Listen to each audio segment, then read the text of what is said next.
got heavily involved in climate change, I was more involved in areas around transport, and trying to predict the price of oil has kind of cured me of a strong tendency to believe I'm good at predicting things.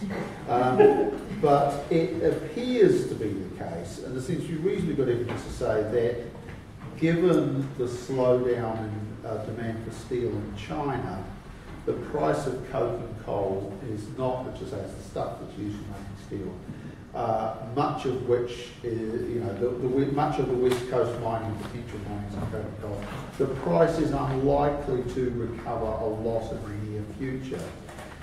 Where the opportunity for the coal companies will be is therefore mainly in thermal coal, because one of the, in terms of overall New Zealand production of coal, and therefore emissions from the coal we burn, because the atmosphere doesn't care whether it's burned in this country or somewhere else, even though Kyoto accounting rules care about that.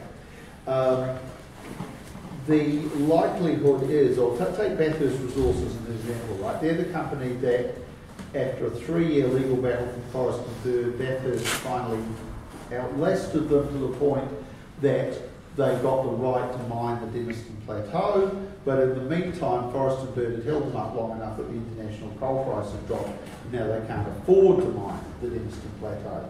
So they compromised by ripping off what miners call the overburden, i.e. the living stuff, but not actually mining anything out of it. Bathurst are keeping themselves going because they have 3 other mines which mine thermal coal, and they are busy selling that to Fonterra. Fonterra is currently expanding its use of coal quite rapidly because they're building lots more milk plants. So you get sort of swings and roundabouts in this business. So the domestic coal is cheap internationally, which means it's cheap locally, which means it has a big price advantage over wood. The price of wood depends on where you are in the country, but in general, coal's got a big advantage over wood. So, from a Kana point of view, we're wishing to promote the transition away from coal, but at the moment there's quite a high price differential. So, if a price of whatever sort was to be put on carbon that was sufficient to erase that difference, it would be much easier to move away from coal in terms of the economy. I'm doing all this within the framework of the economy as it currently is, i.e. a capitalist system. That in turn would have knock-on effects on things like whether Bathurst Resources in fact kept going. Could have a knock-on effect on whether solid energy keeps going. I mean, solid energy is kind of a basket case without the government supporting it. But is it necessarily a good idea? I mean, obviously in terms of Kana's view that existing coal mines shouldn't be arbitrarily shut but should run for their permits, clearly solid energy going bust and its remaining workers being put out of jobs would not be a good thing or something we'd support. But if solid energy goes bust, what might happen is that, say, the Indian coal industry could come in and buy up individual mines. There are so many uncertainties and domino effects of one thing depending on another. It's actually really hard to say what's going to happen with coal, but the overall international framework, I think, is that coking coal prices won't recover in the near future, and thermal coal is increasingly feeling like a sunset industry, in part because renewables are now approaching the point at which, even without being subsidised, they are as economic or more economic than using coal in many parts of the world. So I think that companies that think they can make money by mining thermal coal and selling it overseas are not going to succeed in that. While Fonterra maintains its present policy of increasing dairy processing and using coal in its boilers, there will still be a market for coal miners, and even possibly new thermal coal mines within this country. So I'm not sure that at all, did it even remotely approach the question? Yeah, I think that interpretation when I was speaking to that some time ago, it was valuable, because I suppose that the parallel question is in how likely can you see movement towards a just transition from mining? Sure. In this, I suppose you look in this particular context, but I suppose in an ideal context as well. How likely is it? To be blunt, I don't think it is likely at all while we have a national lead government. And the reason I say that is because I don't think a National League government would be receptive to the concept. It wouldn't be receptive. It showed no interest whatsoever in regional development of any stripe, and it would not be willing to either support or to fund the kind of measures coming out of a local region that would be needed. Whether a Labour-led government, if there ever was to be such a thing again, would support that is more of an open question. There is more chance that, say, a Labour New Zealand First government would, I know that I don't mention the Greens. That's obviously, I would love the Greens to be involved from this point of view, but let's just say there was a Labour New Zealand First government, they would be more likely to support that kind of approach, at least in some terms. So that's not an answer in the ideal world, but it requires political will to have a just transition. It doesn't require political will for workers to lose their jobs in coal mining towns, because that's happening right now, and the government has been seemingly perfectly happy with those workers to lose their jobs. So even with the positive response from Millar, yeah. This. Well, the West Coast, I suppose I should say that because they have that $92 million fund, there is the possibility, if that was actively used, there's certainly the possibility of a variety of other employment projects on the West Coast. I'll tell you a sad example.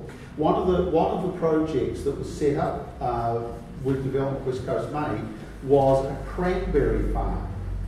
But unfortunately, Bathurst Resources, the coal mining company, then came along and bought up the cranberry farm because they wanted the land. So I don't even know what they're going to put on the land now, but it certainly wasn't cranberries. So it's a very direct example of the way in which the existing people say, why can't we have both? You know?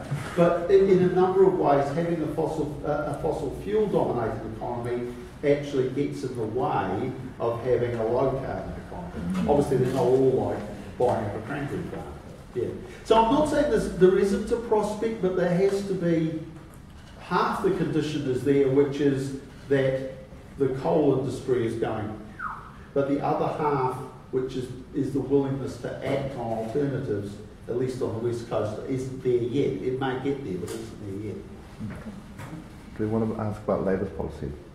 Because Labour has a specific policy about the West Coast in terms of... Just very briefly, because I know I've been talking a lot recently.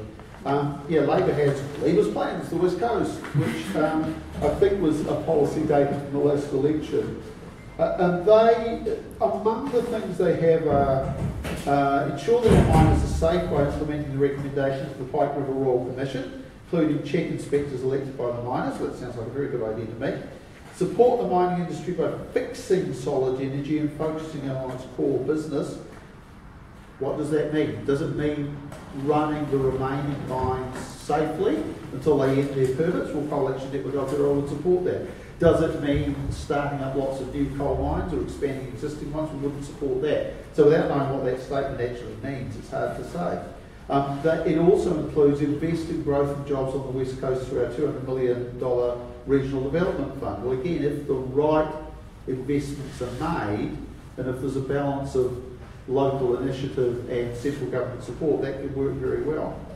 So, I mean, I'd say that most things in this policy sound reasonably good. It says create around 500 more jobs on the West Coast through our economic upgrades for forestry, manufacturing, fisheries, information technology and small business. Well, again, we'd be very supportive of that. I could help me with West Coast Solar would work rather well as well. So, West Coast Solar would work quite nicely. oh yeah, the question of why there isn't more solar uptake in New Zealand could take up a whole other panel, but yeah. So it's very appropriate time for the last one. Yeah. So I mean, I guess the it's kind of a more of a where to from here, which is sort of the next steps in terms of unions and environmentalists working together in terms of achieving a just transition. And I guess let's think about the short term. Here I've got the next 5 years written in front of me, but even that sounds perhaps a bit long term. But the ideas have already come up, haven't they? yeah. Well, one thing that I think would be really good is just consultation as a starting point. I mean, I kept seeing, I said that we represent workers in the finance sector, and I kept seeing last year these environmental groups going and doing actions at banks and stuff like that without coming and talking to the union first, or without us having the opportunity to go to our members and say, look, this is going to happen, and these guys are doing something that's really good. Having that opportunity for consultation to begin with means that you have the workers that are affected by it. They're not affected in a big way, but it just means that it's a lot easier to have them on side because it's not a shocking thing that's happening to them, and they're, you're all working for common cause. So I think that small act of consultation is really good.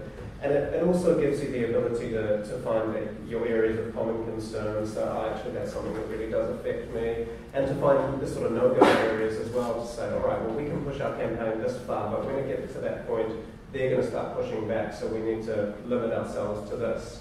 And that could mean that it changes the course of your campaigns or changes the direction of your campaigns. But if you get more buy-in from different groups that could potentially be involved, then that's a really good thing. So you might end up with a different campaign to the one that you started with, but having more buy-in from workers and other groups, that other organising groups is a real bonus to me. Another thing that I think is really good is think about the kind of language that both groups can understand. Like just transition or energy democracy or polluted phase or whatever kind of language is one that works with both groups. It's important to have that, because if like from a union perspective, if we're talking about taking the spoils of capital and all that kind of thing, that might not make that much sense with a certain environmentalists or whatever group. So you need to have sort of a set of protocols on how you can work together, and I guess consultation is the big starting point for that. Yeah. Oh, it's my turn. Just checking. I mean, I agree with that.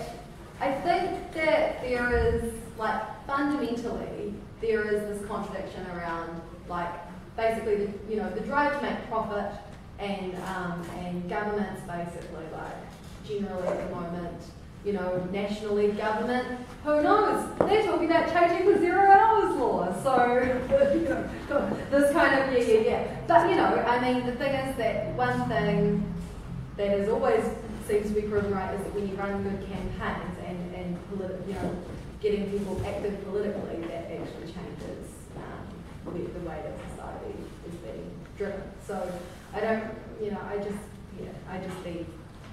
I think it's good to remember and think that actually groups like Wilfred Wellington, that's actually what kind of changes society. And where that works with unions is you've got people. Unions are people. There's groups of people that join the group that meet collectively. That meet collectively. This is the thing. And so it's this is the challenge, and this is a big challenge in Unite, and something that I've been, pushing in my organising, and that we are very concerned about is how we politicise membership, how we have political discussions. Unions are political spaces.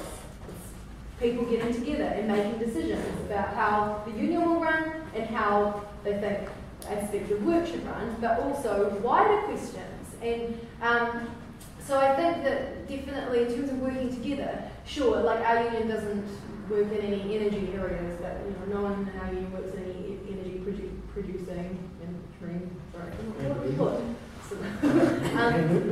areas, well, apart from human energy, humans with energy, so it's but we have people, young people, who, are active. So I think that is where things need to go, is sure you've got workers that work in the energy sector, but then there's everyone else that votes in the government or that tells the government one way or another, hopefully.